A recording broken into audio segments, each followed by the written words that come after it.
Est-ce que ça vaut le coup d'utiliser la Ouija ou le pendule ou d'autres trucs pour faire, de la divination? Alors j'ai envie de vous dire, si vous ne faites pas de clairaudience ou de tirage de cartes, oui, pourquoi pas.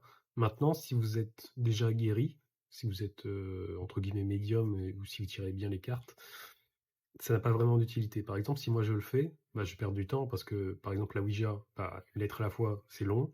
Le pendule, oui, non, bah, c'est long aussi. Dans certains cas particuliers, ça peut être intéressant pour avoir des nombres, comme ça, pour être sûr, et cetera, mais en général, c'est long. Maintenant, si vous êtes un débutant ou si vous n'avez pas cette, fameuse clairaudience, c'est un bon début. Pour la Ouija, c'est pas conseillé aux débutants, ni même, aux intermédiaires, c'est plus vraiment ceux qui sont spécialisés dans le spirit, parce qu'il faut être possédé. Quand je dis possédé, c'est tu vraiment totalement incorporé pour que ça marche vraiment, pas juste un petit peu, et cetera. Donc les débutants, et ceux qui n'ont pas l'habitude, c'est vraiment pas une bonne idée parce que faut vraiment avoir la maîtrise quand même. Pour le pendule, en général, c'est plutôt une bonne idée. Voilà, c'est assez friendly, même s'il y a un petit côté, un petit peu spirit aussi, mais, moins, on le ressent moins. Donc c'est pas trop dangereux, c'est plutôt safe. Si vous voulez débuter, faites le pendule. Le pendule pour débuter, c'est vraiment pas mal, mais vous allez voir que ça c'est crescendo, quoi. Pour ceux qui ont déjà un peu plus l'habitude, les cartes, c'est pas mal.